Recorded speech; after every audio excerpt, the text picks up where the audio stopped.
Hi, fellow eCore instructors. My name is Jamie Fagan, and I am an instructor of history with eCore. I'm also a professor of history at Georgia Highlands College in Northwest Georgia.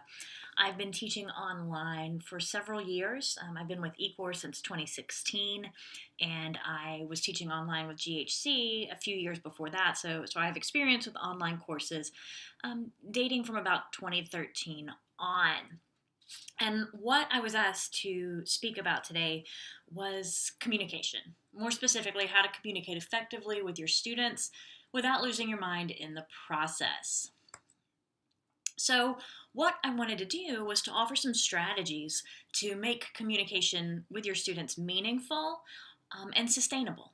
Those two components are equally important in making a significant change in the way that we communicate with our students in online classes. So, we know, of course, that online learning is growing. There doesn't seem to be a decrease in demand for online classes. It helps to fill an important gap for many students. And I don't see that ending anytime soon. But at the same time, research and experience tells us that the same students for whom online learning is beneficial, that the same students who gravitate towards online learning um, are also the students for whom it is easy to get lost in online learning. It's easy to lose track and for them to ghost in an online course. Couple that with a growing concern for DFWI rates overall in the university system of Georgia, we have this kind of moment where we want to try to improve student success rates, particularly in online learning, without sacrificing the rigor of the course. We don't want to just make the course easier to improve student outcome. And for a long time, we've kind of known that one of the key principles or one of the key factors involved in student success is interaction with the faculty member, interaction with the professor teaching the course. Regular feedback, giving feedback early and often, developing a kind of mentorship, just being a steady presence in the students' academic lives can make a difference for many students. And that is easier said than done in online classes. It's significantly easier in face-to-face classes where you kind of have to be in their physical presence on a regular basis than it is in online classes where you tend to exist on the screen, only on the screen for students. So the purpose of this discussion today is really to talk about how to build that same kind of presence in an online environment. At the same time that we're dealing with larger classes and trying to manage an increasing workload individually. As faculty members, our workload tends to increase from year to year. So we want to figure out how to blend those two. And my goal is to offer you some strategies that I have used successfully in the past to improve communication without overburdening myself from semester to semester. And specifically, I'll be dealing with strategies in 4 different categories. I have tried all of these strategies that I'm going to talk about and found them to be successful uses of my time. So I'll talk about some strategies in the announcements section, in the discussion forum, the use of intelligent agents, and then I'll talk a little bit about managing workflow as an eCore instructor. And I promise this slide has the most text, so it won't be sort of death by PowerPoint, but I do have some visuals that will make what I'm trying to kind of show a little clearer. So let's start by looking at the announcements section. The announcements section is really it's kind of the first line of public interaction that you have with your students. It's a way of establishing your presence to all students at the same time. And so I use the announcements section, which students see as soon as they log into their D2L course, in a few different ways. Obviously, I use it for unit announcements. On the first day that a unit opens, I post a message that tells students what they can expect from the topics in that course or in that unit. And then I lay out the assignments, the graded assignments they'll have, as well as the due dates for those assignments. And then I let them know to ask any questions that they might have. This is a way of giving students a one-shot glance, just kind of an all-at-once glance of what they're going to be expected to do in this unit, and to remind them that it's okay to seek clarification if there's something they don't quite understand. I also use announcements to provide feedback on discussions, just general feedback. So if there are things that I've found myself writing quite a bit, or errors or issues that I saw a lot of students make, or just reminders that I want them to keep in mind as we move forward to additional discussions, then I'll post those in a group message on the announcements tab. Typically, I have 1 to 2 per week. I might have a little more. If I'm running a short session class, it kind of is on the lower end per week in a full session class, but they do get regular announcements. Those announcements blend instruction, kind of unit announcements, letting them know what's going on. They include feedback, like you see with this Unit 1 discussion feedback, and then reminders about registering for a proctored exam, reminders about an upcoming exam, reminders about extra credit due dates. And most importantly, so the announcement form can be a great way of getting your voice out in front of students, kind of all at once. But the key here, I think, to doing this effectively without or in a way that's sustainable, is to go ahead and pre-write and pre-schedule as many as possible. If you look at this Unit 1 discussion, the only thing that really changes from semester to semester is the due dates. So I can copy these over from one course to another, change the due dates, and then schedule them to be released on whatever date I want. So whatever date that unit begins, I go ahead and schedule it before the semester ever starts, so that I don't have to worry about it. Some announcements obviously can't be pre-scheduled. I can't give feedback until I've read the discussions, but many of them can. So I would say that I probably have 2/3 of my announcements pre-written and pre-scheduled before the semester ever starts. And it gets easier as you go semester to semester. So announcements are a good way of creating sort of a public face or a public persona for your students. So too are the discussion forums. Discussion forums I use in a few ways. Working off of a suggestion from Beth Renee, I started this past semester, using a pinned post. This was a way of getting my presence in the discussion forum out in front of students right from the get-go.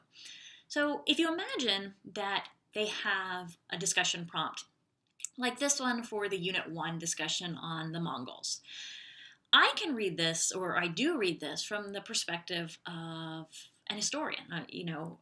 I read it from the perspective of an expert, not necessarily in the Mongols, but an expert in historical thinking. And I know what this assessment is designed to teach, what we're trying to get out of students with this discussion.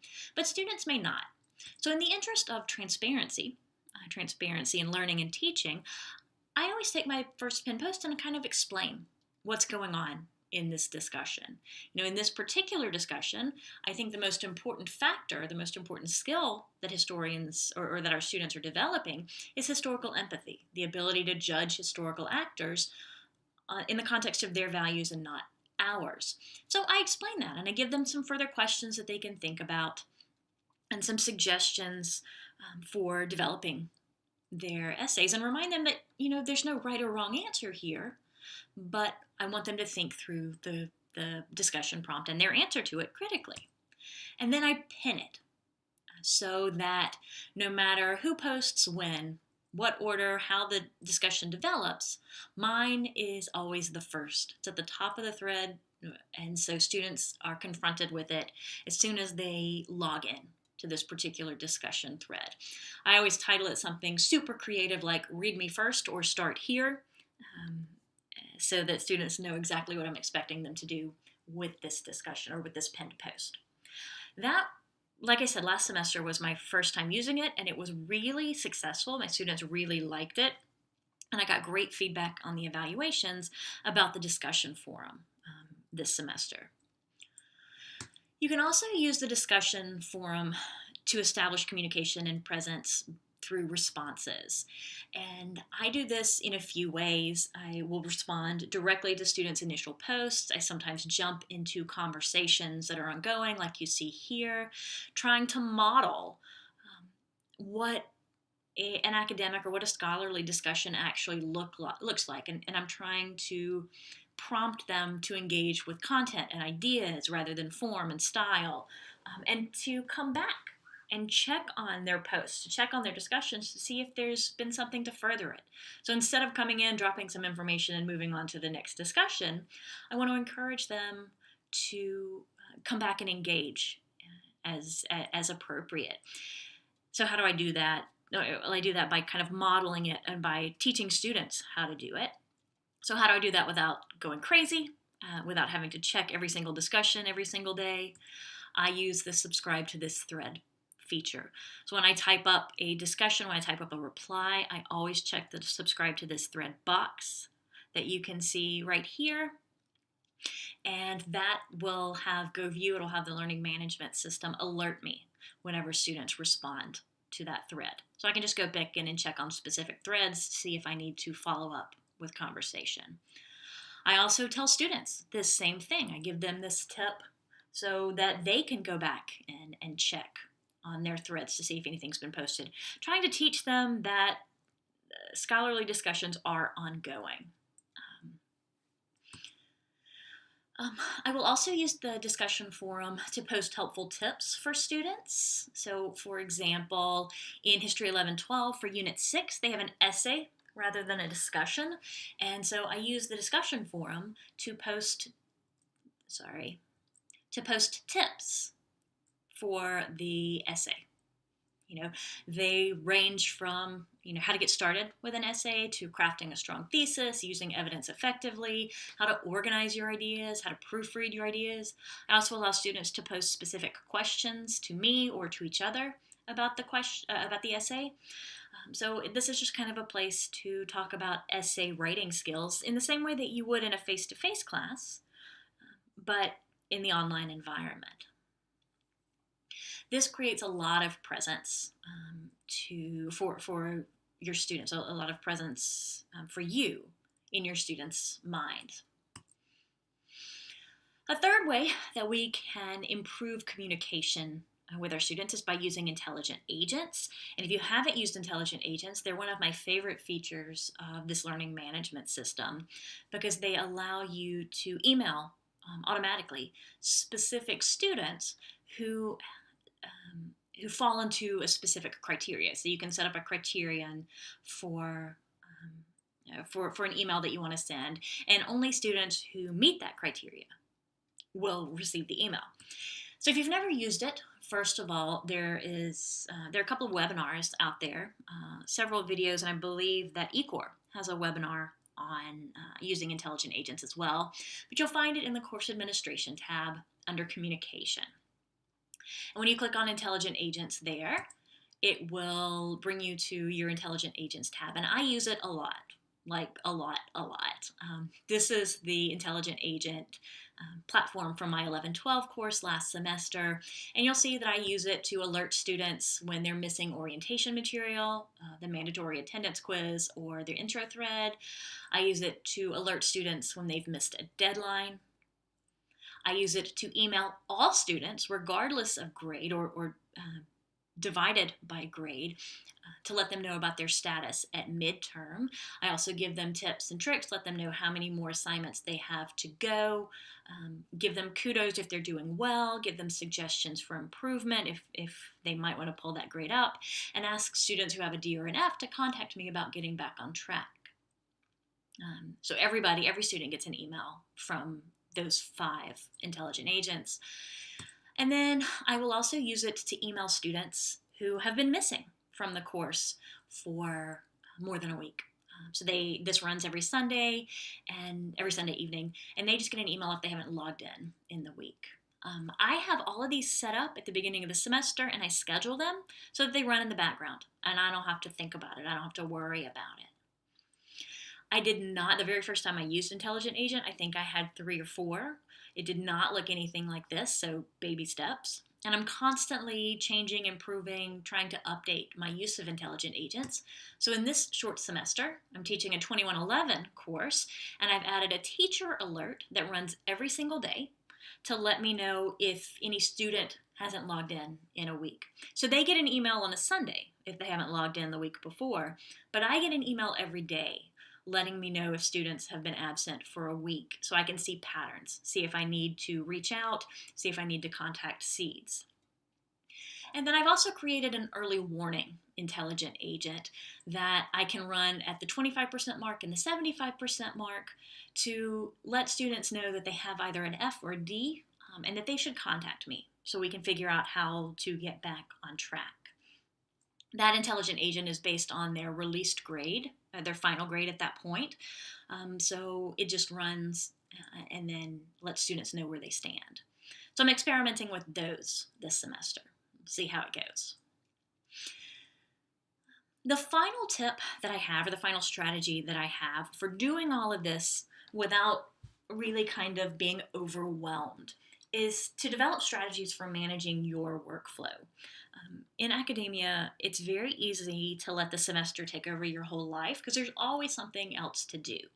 So I've talked about strategies for kind of streamlining it by pre-building, pre-scheduling as much as possible, letting intelligent agents and letting systems run in the background to alert you to things you need to know without constantly having to go in and do the work yourself, or constantly having to go in and check the class list, see who's been absent, see who's missing what assignments.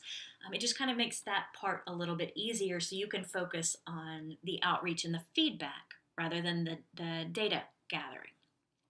So the last tip then is to manage that workflow. And I just had a couple of suggestions that have worked for me in the past. One is I kind of start every semester in the same way. I start by plugging in the start date, so the start date and the attendance check date into my due date generator, and I let it generate some due dates for me for the specific assignments that I use in different courses. Then I have to go back and double check it against the midterm date, the scheduled midterm and final date, and make sure that nothing falls on any sort of crazy day, like I don't have something due on Thanksgiving or, a day when the majority of students wouldn't be available. So it sometimes takes some tweaking, but generally speaking, this allows me to create a calendar quite easily, a calendar that's, fairly well balanced, that generally works for most students. And that just has to be tweaked a little bit at a time. So that's a time saver. Once I've generated my due dates for the semester, I start building the course by working down this to-do list. I have this to-do list. I print it out every semester, every time I start a course, and I just go down it, checking off things as I do them, which keeps me from forgetting things. I find that really, really useful so that I can minimize the number of times I have to reinvent the wheel. I just call this my getting started checklist, and I do it for every online course that I have. And then finally, once I have a course built and I'm ready to get started, so I do a lot of this prep work up front so that when I'm in the flow of the semester and I'm reading discussions and I'm grading and I'm answering the student emails, I'm not also worried about building the course and setting up announcements and all of those things. Once I have the course built, one of the final things that I do is I print out my course management cheat sheet. I have the framework built in an Excel spreadsheet, and it gives me some checkpoints, dates when I need to make sure that I check in on student progress and see if there's anything that I need to report to SEEDS or that I need to email a student about. That helps me keep my schedule in mind. So you'll see that I have dates. This is a short session course, so I have dates for week 2, week 4, and week 6. If this were a full session course, it would be week 4, week 8, week 12. I also have a section for the discussion response. When I respond to students, I always attempt to respond to each student at least once during the semester, and I physically keep track of that in this file. I just check it off as I respond to a student so that I know which students to look for as I get later in the semester. I make a conscious effort to reply to students that I haven't replied to before yet. So I keep track of that there. And then I keep track of the proctored exam sign-ups, making a note when students have registered. And then I do the proctored exam as the final. So a week before, or 3 weeks before, I'll send them an email in D2L, students who haven't registered yet. 2 weeks before, any remaining students who haven't registered, I send an email through their school email. 1 week before, I send a personal email using the email provided in their MAQ. And for any students after that, I follow up in more personal ways, phone call, text, whatever I can. I know it seeds calls as well. And that's really cut down on the panicked students who say I forgot to sign up for a proctored exam. So this is kind of what my course management cheat sheet looks like at the beginning of the semester. This is what it looks like by the end of the semester. It's a little bit messy, but it makes sense to me. I know which students I need to keep an eye on. I've got their proctored exam status signing up. I know which students are hovering in a D or an F and need to work to pull things up. I've also made a note in that left-hand column of any nicknames that they prefer. As I'm reading through their introductions, they will often tell me that they prefer to go by a nickname or a middle name. And it's hard to keep track of that because D2L or our GoView system just presents their full name as it's written in the system. So my little cheat here is that I keep their nicknames written on the tab or on the sheet. So when I pull the sheet out to go back and respond to discussions and make sure I'm tracking, it's a great way of connecting with the students when you call them by the name that they prefer to be called. And I don't have to remember it because it's right there in front of me. So these are all strategies that I have used successfully. And if you're sitting there wondering, how on earth do I get started? Where do I start with this whole thing? That was a lot. I have a couple of suggestions there. One, I really like the chapter 3 from this book, Sandra Mitchell Holder, Let's Talk, Effectively Communicating with Your Online Students. It has a lot of great suggestions for establishing presence and communicating effectively in an online classroom. So I would suggest reading that. And then take baby steps. All the things that I've covered, I didn't do in my very first semester. I learned by making mistakes. And I would try something, and if it worked, I kept it, and then I tried something else. And if it didn't work, I let go of that and tried something else. So what I would say is go back through these strategies, see if there's one that you are particularly interested in, something that you might find particularly helpful, and start with that. Add one thing this semester, and then if that works, great. Add something else next semester. If it didn't work for you, then tweak it. Try again. You don't have to figure it all out at once. Just do a little bit here and there, and then you'll find that you're developing effective strategies or effective communication plans as you go along. This is me. If you have any questions or want to follow up with any of this material, please feel free to email or text.